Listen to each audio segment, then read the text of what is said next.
इस बुलेटिन के प्रायोजक हैं योगमणि इंस्टीट्यूट ऑफ नर्सिंग। नमस्कार, जबलपुर लाइव के इस बुलेटिन में आपका स्वागत है। मैं हूं आपके साथ आकाश। देखते हैं खबरें विस्तार से। जबलपुर में हाई प्रोफाइल ठगी का मामला सामने आया है। आरोप भाजपा युवा मोर्चा के पूर्व नगर महामंत्री पर है। हालांकि अब शिकायतकर्ता ही पलट गया है। दरअसल व्यापारी लालचंद दसानी ने भाजपा युवा मोर्चा नेता सोनू बचवानी पर 2 लाख रुपए की ठगी का आरोप लगाया है।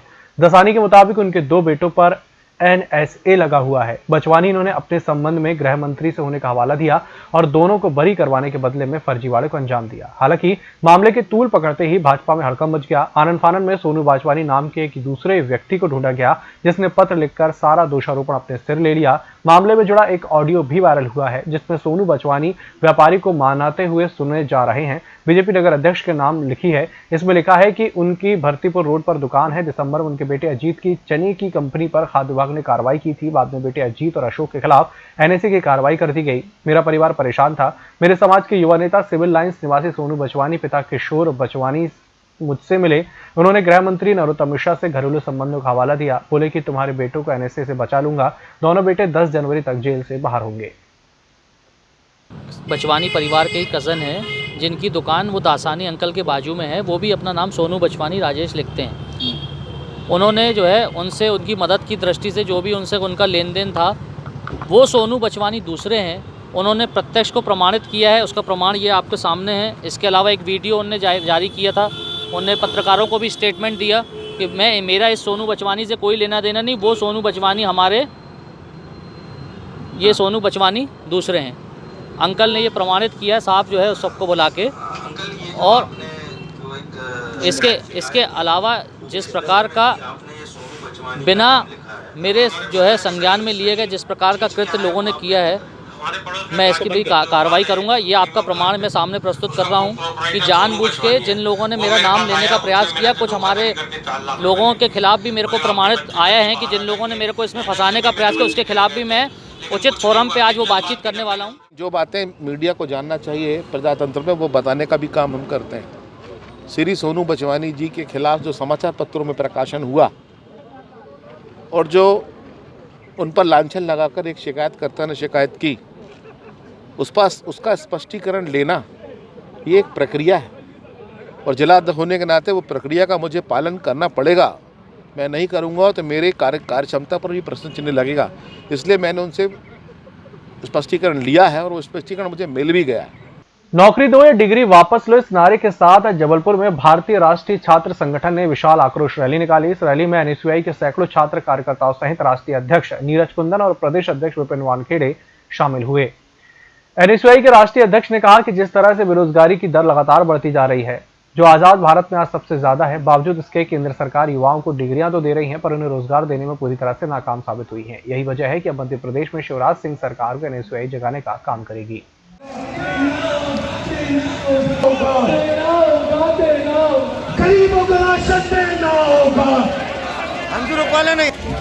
भैया सभी हाथ ऊपर आने वाले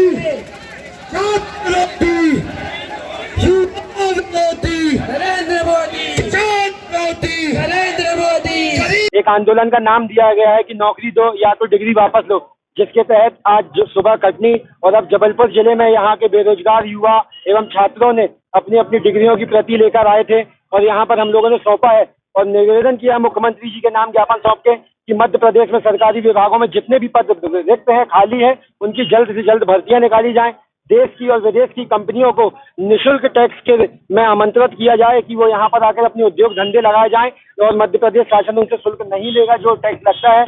अगर ऐसा होता है तो उद्योग धंधे बढ़ेंगे और युवाओं को रोजगार का अवसर मिलेगा। महिलाओं और युवतियों के साथ होने वाले अत्याचार पर रोक नहीं लग पा रही है। समाज में अभी भी विकृत मानसिकता के लोग इस तरह के अपराध को अंजाम दे रहे हैं। हालांकि मध्य प्रदेश पुलिस ने महिलाओं और युवतियों पर होने वाले अत्याचार और अपराध के खिलाफ मुहिम चलाई हुई है, फिर भी ऐसे मामलों में कमी नहीं आ रही। जबलपुर में एक उम्रदराज व्यक्ति ने एक युवती के साथ सड़क पर न केवल छेड़खानी की, अभद्र व्यवहार किया, बल्कि उसके साथ अपमानजनक शब्दों का प्रयोग भी किया, जिससे युवती बेहद घबरा गई और उसने घटना की जानकारी अपने परिजनों को दी। परिजनों ने इस घटना की सूचना जबलपुर एसपी को फोन के माध्यम से दी। जबलपुर एसपी ने तुरंत गढ़ा थाना पुलिस को कार्रवाई करने के लिए निर्देशित किया। गढ़ा थाना अंतर्गत रहने वाली एक युवती को एक उम्रदराज व्यक्ति अनिल दुबे अक्सर परेशान किया करता था।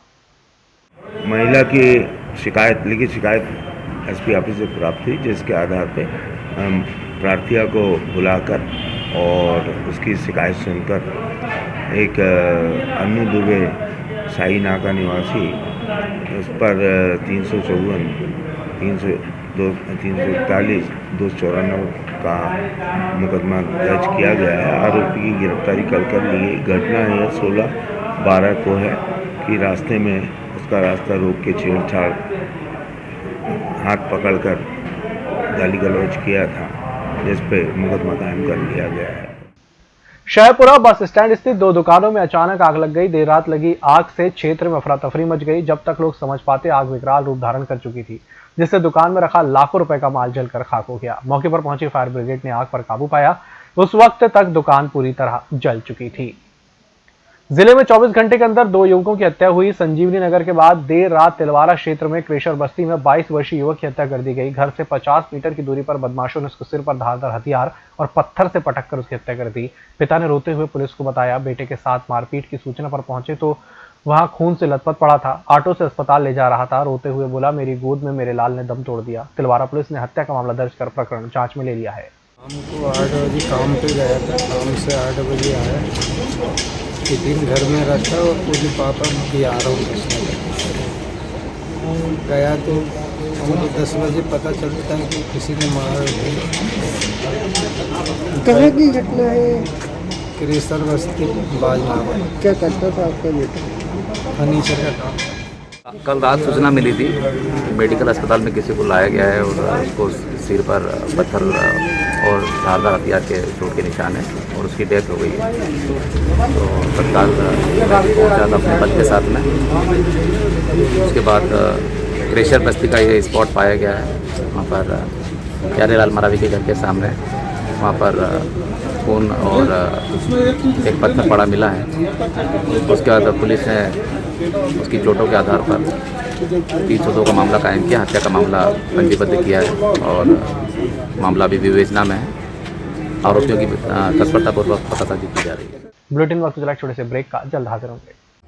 योगमणि institute of nursing, Jamdar hospital, Jabalpur. Nursing के क्षेत्र में करियर बनाने का सुनहरा अवसर। प्रवेश प्रारंभ BSc nursing, post basic BSc nursing, GNM। पता 198/2 Raigwa, ward number 72, Arihant warehouse के पीछे, पाटन बाईपास चौक के पास, जबलपुर। होटल गौरीशी भोपाल शहर के बीचों बीच स्थित ठहरने की सर्व सुविधा युक्त जगह है। Room available in affordable prices और facilities free wifi, AC, TV, parking, security, lift, full sanitized room, toiletry kit. Hotel Gaurishi, hall number 8, Chittor complex, MP Nagar, zone 1, Bhopal.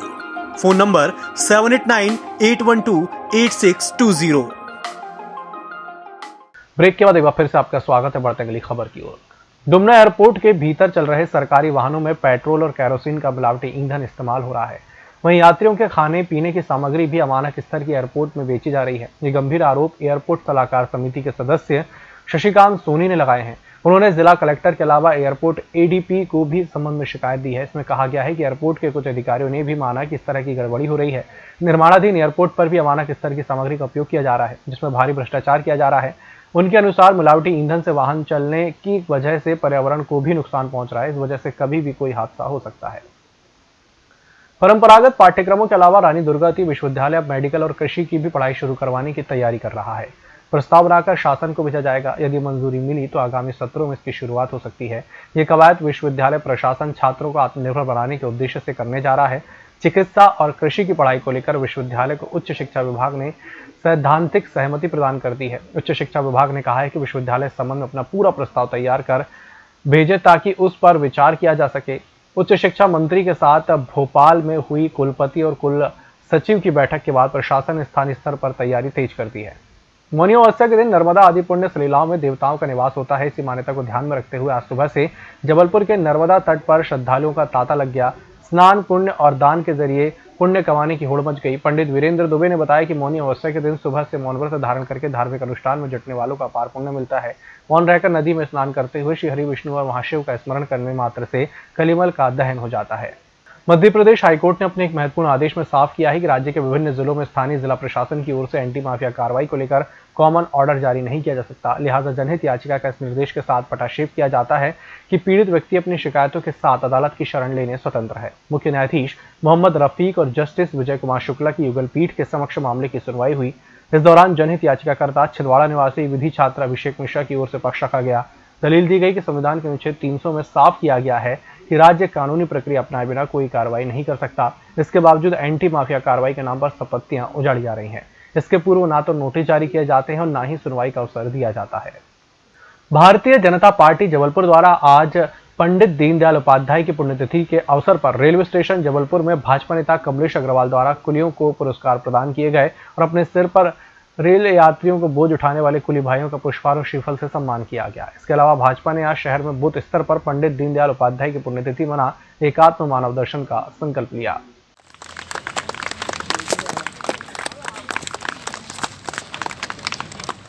क्योंकि हम देखते हैं कि समाज से बहुत दूर जो सिर्फ स्टेशन में अपना काम करते हैं हमारे कुली भाई और जो वर्तमान परिस्थिति में बहुत ही समस्याओं से जूझ रहे हैं, मुझे तो ऐसा लगता है कि जब से ट्रेनें कम हुई हैं तो निश्चित रूप से उनके रोजी रोजगार में बहुत अंतर पड़ा है। वो भी परिवार वाले लोग हैं, उनके भी बच्चे पढ़ते लिखते हैं। आज हमको ऐसा लगा कि क्यों ना हम इनका सम्मान किया जाए। आज हम सभी लोगों ने मिलकर यहाँ पे उनको कुछ पुरस्कार वितरण भी किया है, उनका शॉल श्रीफल से सम्मान भी किया है। और निश्चित रूप से जब गरीबों की सेवा की जाती है, अंतिम व्यक्ति की सेवा की जाती है, तो दीनदयाल जी के हमारे जो मार्गदर्शक थे, उनके जो रास्ते थे, उनके रास्ते पे चलने का जो मार्ग हमको प्रशस्त होता है, निश्चित रूप से आज वो साकार हुआ। हम सब यही कहना चाहते हैं कि जो हमारे समाज में अंतिम पंक्ति के लोग हैं उनकी सेवा करना चाहिए, क्योंकि किया कभी व्यर्थ नहीं जाता। यदि हम उनकी सेवा करेंगे तो निश्चित रूप से भगवान भी हमें आशीर्वाद देगा। हम लोग बहुत धन्यवाद देते हैं अपनी पूरी यूनियन की तरफ से, लाल वर्दी कुली यूनियन की तरफ से। उसका भी क्या असर पड़ा? और जो लड़की ट्रेन सर पूरी तरीके से नहीं चल रही हैं और हम लोग का तो मतलब रोजी रोटी बहुत मुश्किल से चल पा रही है आजकल, क्योंकि मजदूरी भी नहीं मिल रही है। और हम लोग यही चाहते हैं कि भारत सरकार और कमलेश अग्रवाल जी हमारे हित में कार्य कर रहे हैं, तो हम लोग को ग्रुप डी का दर्जा दिलाएं। और अभी तो हम लोगों का जीवन बहुत दुश्वारी से गुजर रहा है और कुछ हम लोग को मतलब फाइनेंशियल मदद हो जाती तो बहुत अच्छा रहता। हम बहुत एक बार फिर से हम धन्यवाद करना चाहेंगे। इस बुलेटिन में फिलहाल इतना ही। इसी के साथ मुझे दीजिए इजाजत। नमस्कार।